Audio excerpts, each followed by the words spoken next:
Hey guys, it's Dr. Justin Marchegiani here. Today's video is going to be on mycotoxins and mold. Is it making you sick? So, in the functional medicine world, there's a couple of rabbit holes, we call them Lyme and mold. Because any symptom you have could typically look like Lyme and particularly mold. It's easy for anyone that specializes in mold to say mold is your problem for every single issue. And that's an issue because it may not be.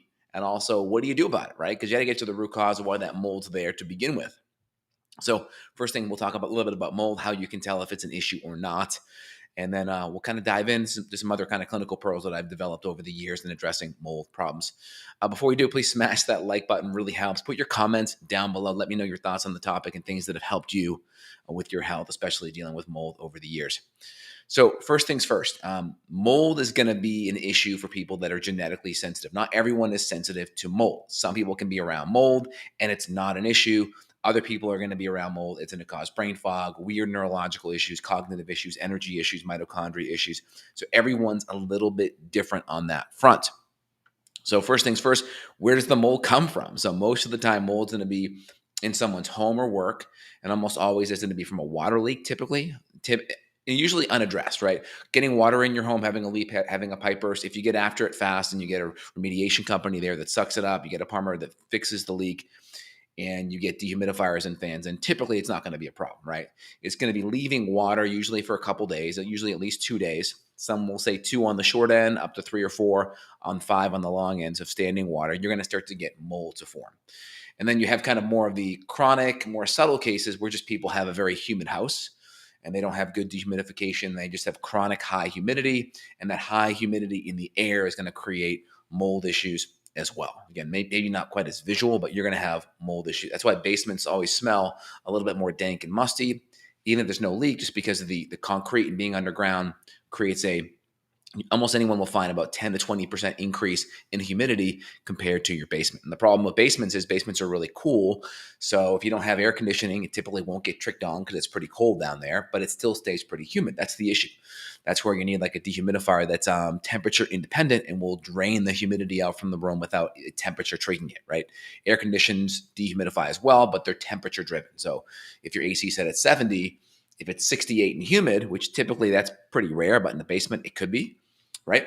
It won't go on. And so that's where having a dehumidifier that's humidity based, not temperature based. So I have a dehumidifier in my home office in the basement, and it's set for 45%. So any humidity above 45%, it starts sucking the humidity out. And so I keep my humidity down. Ideally below 50 is ideal. I keep it in the mid 40s just because it feels more comfortable. Again, anytime the air is drier, when you sweat or evaporate, it's going to come off your skin a lot better and you're going to feel more refreshed. Part of the reason why when it's muggy, you don't feel as good as one, you're just sticky, and two, your sweat does not evaporate. It stays on your skin and you just feel wet the whole time, right? Even if it's hot, but if it's dry, that you'll still get that evaporation of that sweat. Same thing in your home. And so too much moisture in the air, you're going to have mold that way. Any kind of a leak, you're going to have mold that way. If your basement's not fully waterproof, you have a vapor barrier down on the floor, that's going to be a problem as well if you're putting flooring or anything that could potentially feed or grow mold. So those are some issues there. Always one, get your home checked. We'll put some links down below for some of the mold testing for houses that I use personally. I use the plate testing. Works wonderful. You can pretty cost effective, pretty inexpensive. There's different testing that you can do with ERMI. Well, they'll come in and you can dust the vents. You can take some samples that way. You'll do an air sample. That's helpful. The mold testing for the plate is probably the easiest and the cheapest out of the gate. So if you have any questions out of the gate, play test your home, play test your work, see what's going on there. That's the easiest thing out of the gates, because if you got 5 people living in a home, well, then that test is good for every single person. Where if you're doing like a urinary mold test, that's something you'd have to do on each person individually. The home test can be done on and it applies to everyone. That's the benefit. We'll put a link down below for that. You can also do it for your work too. Typically, you take the plates, you open them up, you expose them for about 1 hour, then you close them up, mail them back to the lab, date it, put your name, put the room where it was at, and then you get a report. Again, the problem with the mold isn't necessarily the mold. It's going to be the mycotoxins produced by the mold. And so this is going to be your big mold toxins are going to be Aspergillus, Penicillium, Stachybotrys, and then those produce a whole host of mycotoxins. So there's an overlap between Aspergillus and Penicillium mycotoxins. It could be ochratoxin. There's a whole bunch. There's zearalenone. These are all different mycotoxins produced by these big families of mold. So it's mostly Aspergillus and Penicillium. You'll see some Stachybotrys as well, which is black mold, citronin, these type of things. And when we're dealing with mold, a lot of times you're going to just see a bunch of weird neurological symptoms. So it can affect mitochondria negatively. So anything regarding energy, right? It can affect mood, depression, anxiety. It can affect cognition. It can affect focus. Chronic mold that's kind of colonized in the gut. We'll see this on an organic acid test, whether it's Aspergillus organic acids or Penicillium organic acids. We'll see that, and that could be colonization in the gut. And that's where we have to do some deeper gut treatments to kind of address the colonization in the gut. But it's always good to look at the environment and see what's happening in the home or the office. So plate testing is great. The next one is testing your urine for mold. Now, it's kind of controversial. I find that being on glutathione for at least a period of time before that test is helpful, because people that tend to have chronic mold sensitivities, they may have lower glutathione or have poor mold detoxification. And so if you're measuring urinary mold metabolites and you don't have good detoxification, you may not be able to push it out in the urine.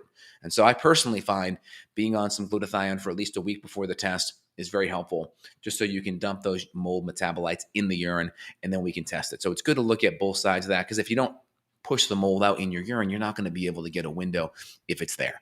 So urinary mold testing, I'll put my favorite labs down below regarding the urinary mold testing as well. And then outside of that, you just get a good moisture meter for your basement. I mean, if you have like a Nest thermostat, a lot of times there'll be humidity on there. If not, you can get just a humidity detector. I'll put a link down below for one. Very helpful, because if your rooms are chronically above 50%, there's a good chance you could have some subclinical mold, meaning it's mold growth, not from an acute leak. And then outside of that, I think good maintenance is make sure your basement's waterproofed in regards to like a moisture barrier on the floor. Get your sub pumps checked in the basement. A sub pump that's not working properly, if you get extra groundwater or extra rain and that water comes back up, that's going to be a problem, right? So get your sub pumps changed every 7 to 8 years is pretty good rule of thumb on the mold side of the fence. Get your moisture detected. You can even go the extreme length of getting an auto shutoff valve, like a Moen makes auto shutoff valves, which actually turn off the water if there's a leak. So then you can kind of mitigate any damage if there were like a frozen pipe or something like that were to happen. These are all things that I implement in my own home, just because water damage stinks, right? And if you have significant water leakage, definitely get someone that can do a restoration on it fast, because you want the fans, you want the dehumidifiers, you want all the tools to get that water up fast. The longer you take, the greater the chance there will be a mold coming in there.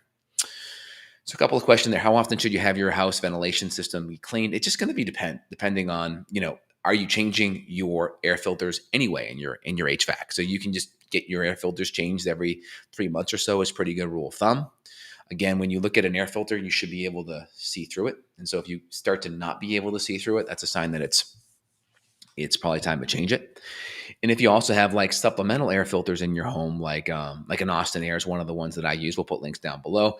That's going to have a really good HEPA activated charcoal zeolite, and that's going to be able to essentially keep the air cleaner. So when the air returns back to the HVAC system, there'll be less particulate in there that the system has to filter. So another good option that way as well. And then you can always do preventative fogging. You can get like the Haven Fog solution, which is an antimicrobial kind of essential oil blend. You can put it in a fogger. I'll do a video on this, by the way.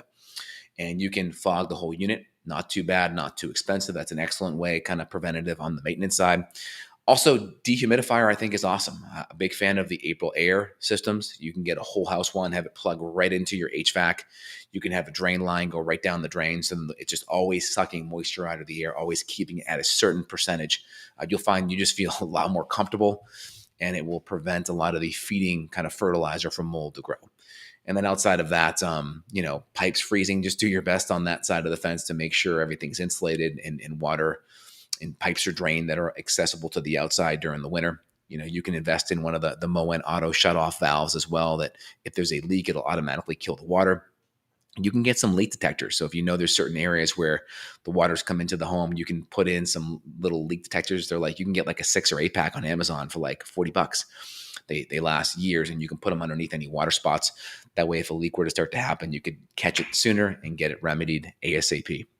So again, out of the gates, a lot of different supplements and products that I'm recommending here to be helpful for detecting, for dehumidification, for testing mold, for testing your individual urine.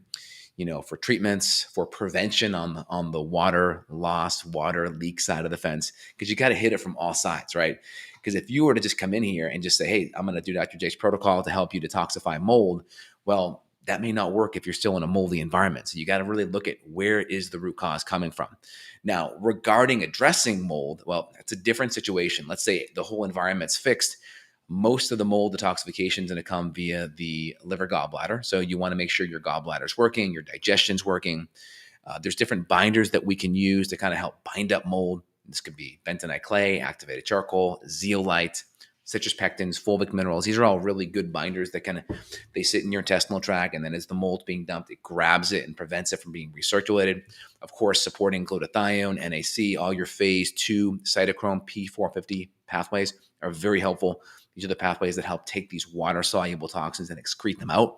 Calcium deglucarate, all that's excellent as well. Again, a lot of it's the timing, because I don't ever push significant detoxification until I've reduced inflammation, managed blood sugar, supported the adrenal systems, make sure the gut's really cleaned out, because so much of detoxification happens hepatobiliary. That means liver, gallbladder, which dumps into the intestinal tract, and that moves it out. So you have to have really good digestion to actually be able to deal with mold detoxification optimally. If not, you can create lots of backups. So you got to look at everything holistically so you get to the root cause of it.